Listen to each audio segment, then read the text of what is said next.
Senadora Paola Holguín, buenos días. Muy buenos días, doctor Fernando. Un saludo para usted, de Mar y toda la audiencia de la Hora de la Verdad. Senadora, pasaron cosas muy graves con los Estados Unidos, pero lo que hubiera podido pasar, si no es por la actuación de Murillo y de la nueva canciller que está en ciernes y del embajador de Colombia en los Estados Unidos, hubiéramos tenido una tragedia de unas proporciones inenarrables. Quebrada la floricultura colombiana, daño enorme para el café, daño enorme para centenares de pequeñas y medianas empresas colombianas. Nos salvamos en un hilo. Senadora, ¿qué va a hacer el Congreso de la República frente a esto? Pues, doctor Fernando, parte de la estrategia es sin duda empezar a fortalecer una diplomacia parlamentaria paralela. No sería la primera vez que el Congreso tiene que intervenir para tratar de morigerar el daño ante las actuaciones de Gustavo Petro. Pasó en su momento con Marruecos cuando él reconoció como embajador a un miembro del Frente Polisario por un estado que no existe, o cuando envió un decreto prohibiendo cualquier tipo de relación con funcionarios de Taiwán en Colombia.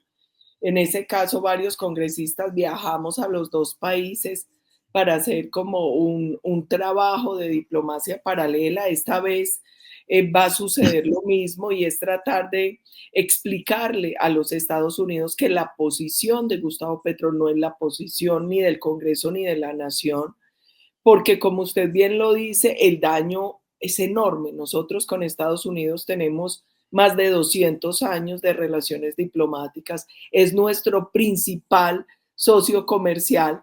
El año pasado, por ejemplo, en el primer semestre, el 42% de la inversión extranjera en Colombia era de Estados Unidos y es inversión que va a más de 15 sectores en nuestro país. Nosotros exportamos a Estados Unidos en promedio 15 millones de dólares, importamos una cifra similar, entonces el daño sería irreversible, pero además Estados Unidos le brinda a Colombia una importante asistencia económica para temas como el combate al narcotráfico. Senadora, ¿dónde estaba Gustavo Petro a las 3:30 de la mañana de ese día que será para siempre en Colombia? Motivo de todo, motivo de ira y motivo de burla y motivo de sorpresa. ¿Dónde estaba? No tenemos idea. Unos decían que estaba fuera del país, otros decían que estaban en Coveñas, pero más allá de dónde estaba, doctor Fernando, a mí lo que me parece muy grave es que el presidente Gustavo Petro siga manejando el país por Twitter y con esa irresponsabilidad y con esa y de manera visceral. Él cree que lo que él dice, que él puede decir cualquier cosa. Él no ha entendido que él representa al Estado y la unidad de la nación y cualquier pronunciamiento de él tiene implicaciones muy delicadas para Colombia. Lamentablemente la actitud de él ha sido todo el tiempo una actitud sumamente irresponsable, pero yo también quiero llamar la atención en algo, es que algunos creen que las declaraciones, la actitud de Petro frente a Estados Unidos, esos trinos, el no dejar entrar un avión con colombianos deportados que tiene varios temas. El primero es que es un delito. Él no le puede prohibir a ningún colombiano ingresar a su país. Aquí no existe el destierro. Y dos, esa ha sido una política normal en todos los países del mundo. Colombia recibió más de 14.000 personas deportadas el año pasado en la administración Biden sin ningún problema y los protocolos siempre han sido los mismos. 38.000, casi 40.000 deportados de México y le dio un supuesto ataque de dignidad, perdón, con un tema que nada tiene que ver con eso. Y recordemos que antes de eso que pasó, él ya había atacado a Estados Unidos desde Haití.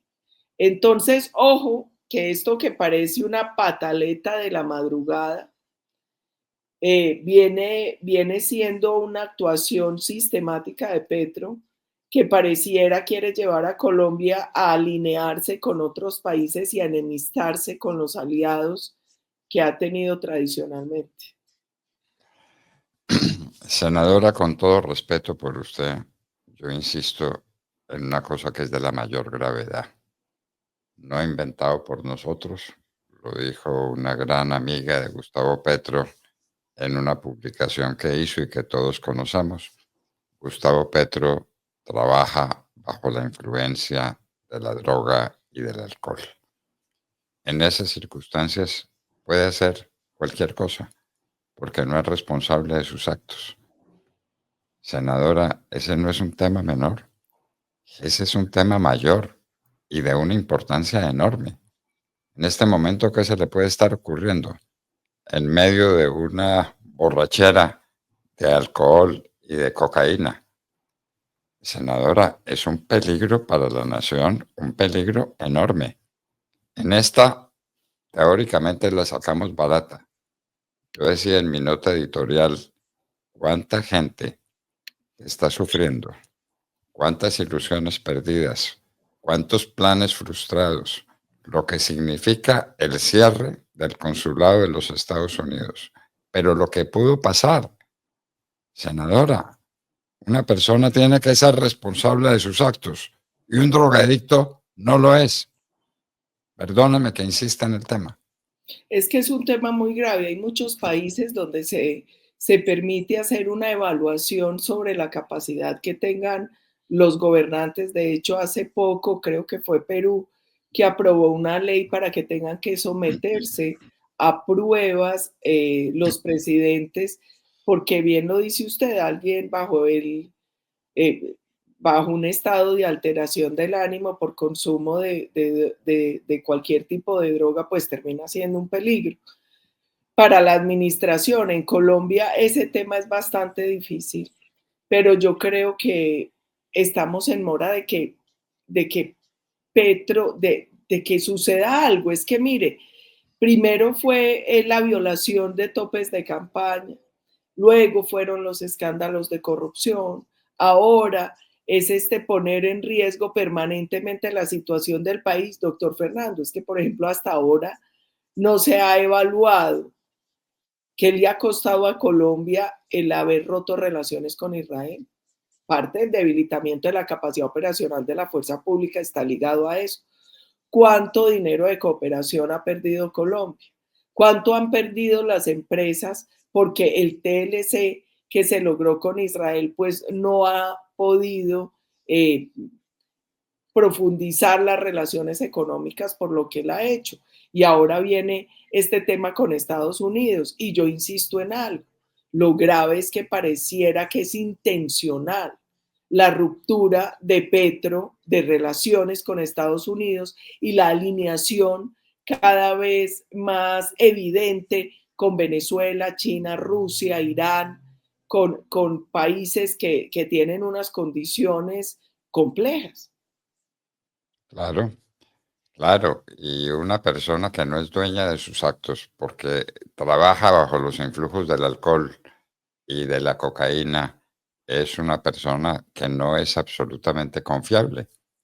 Yo no sé si en la comisión se van a discutir estos temas, si el Congreso los va a discutir y si van a llamar a Gustavo Petro a que responda por su salud y a que garantice que va a tener un comportamiento en el que por lo menos sea dueño de lo que está haciendo.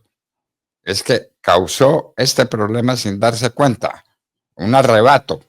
No entran los aviones, devuelvo los aviones, en medio de una juerga alcohólica y cocalera. ¿No será que hay que amarrarlo?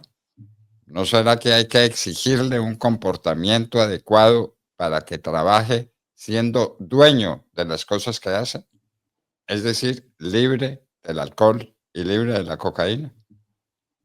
Doctor Fernando, y además que responda políticamente, porque vuelvo y digo, por ejemplo, no haber permitido a los colombianos ingresar a territorio nacional, eso es inconstitucional. Eso es inconstitucional. Y él, como cualquier funcionario, debería asumir la responsabilidad en política disciplinaria, penal, en los casos en que así sea, por las decisiones que toma. Usted lo decía ahora. ¿Cuánto le cuesta a tantos colombianos que llevaban años programando viajes a Estados Unidos, que tenían citas, que además venían después de la pandemia represadas y demorándose? O el hecho, por ejemplo, de que ayer a 2 trabajadores colombianos del Banco Mundial les revocaran la visa. ¿Eso qué implica para millones, para muchos colombianos? Eh, para los empresarios que hacen negocios con Estados Unidos, que tienen inversiones allá, que tienen que viajar. Es que aquí la situación es delicada y contrario a lo que muchos afirmaron ayer, esta no es una situación superada, porque fue muy claro el gobierno de Estados Unidos. Las, eh, las sanciones están ahí. Y si el gobierno colombiano no cumple su parte del compromiso, las firman, las firman. Entonces, esto no es algo que esté del todo superado y por eso es tan importante monitorear las decisiones, las declaraciones, las acciones de Gustavo Petro, porque no es cierto que esto ya esté resuelto tampoco. Nos lo decía ayer precisamente y casi en esos mismos términos Marta Lucía Ramírez. Nos decía, esto está resuelto por ahora fue la expresión. Y estamos pendientes de lo que a este señor se le ocurra en medio de unas situaciones en las que no es dueño de sus actos. Al presidente no se trata de mortificarlo ni de hacerle oposición. Es que un drogadicto no es una persona confiable. Un alcohólico no es una persona confiable. No sabe lo que hace, no responde por sus actos. Senadora, esto es de una gravedad inaudita. Hemos tenido presidentes malos de poca capacidad intelectual, de poca capacidad emocional, lo que usted quiera, pero es el primer caso en que tenemos un presidente que no puede responder por sus actos porque es alcohólico y drogadicto. Hágame el favor. Yo insisto en eso, senadora. No sé si eso lo vayan a discutir en el Congreso de la República y si valga la pena que se discuta y que el señor Petro sea sometido a unos exámenes médicos, a unos exámenes psiquiátricos, para que por lo menos tengamos la certeza de que las barbaridades que hace las hace en sano juicio. ¿No Y le de hecho, parece? doctor Fernando, seguramente eso y otros temas muy delicados se van a debatir hoy en el Congreso, porque hoy en la mañana la Cámara de Representantes va a escuchar el informe sobre el tema de conmoción interior y nosotros en el Senado estamos citados en horas de la tarde. Eh, ese decreto a todas luces inconstitucional, pues hoy se va debatir la pertinencia, la legalidad de esa declaratoria y seguramente temas como el que usted está planteando y lo de Estados Unidos van a salir hoy en el debate. Es muy probable que esos temas se debatan hoy mismo en las plenarias de Cámara y Senado. Bueno, esperamos que así sea.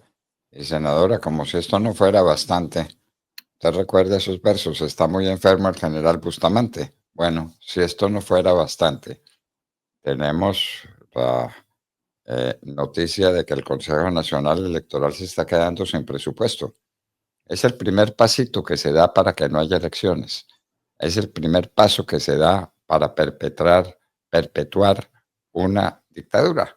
Es que no hay dinero con qué hacer elecciones. ¿Cómo le parece la noticia que nos dan? Aquí hay, doctor Fernando, varias señales de alarma para Colombia. La primera es ese decreto de conmoción interior. Si a nosotros nos llevan a empezar a gobernar bajo estados de excepción o nos sacan la excusa de la situación de seguridad para aplazar o no hacer elecciones, ese es un primer elemento. Y el segundo, muy grave, es que el gobierno de Gustavo Petro, en el recorte que anunció de los 12 billones de pesos, hable del recorte. al Consejo Nacional Electoral en pleno año electoral. Ese es un tema muy grave. El recorte que anuncia el gobierno, además, afecta a las Fuerzas Armadas. La salud que hoy está atravesando una grave crisis, el tema de las pensiones, unas obras de infraestructura con las que habían compromisos, el metro de Bogotá, el tren de la 80 de Medellín, pero sin duda el recorte de 600.000 millones de pesos al Consejo Nacional Electoral en año de elecciones tiene que prender las alertas, tiene que prender las alarmas. Que esto no sea también un mecanismo de presión frente a una institución que hoy tiene en sus manos, además, la investigación por la violación de topes de campaña de Gustavo Petro. Nada menos que eso. Pero que no haya elecciones o que se pospongan o que el Consejo Nacional Electoral no pueda responder adecuadamente por falta de presupuesto a las necesidades de un proceso electoral en año electoral. No, esto es mucho más grave de lo que cualquiera se imagina. Y aquí, Ana, sí, doctor Fernando, hay que insistir en algo. El gobierno viene creando una falsa narrativa y le dice todo el tiempo a los colombianos que nada se puede hacer porque no se le aprobó la reforma tributaria que ellos denominan ley de financiamiento. Esa ley tenía proyectado inicialmente un recaudo de 12 billones, luego de 9.5. El presupuesto es de 511 billones.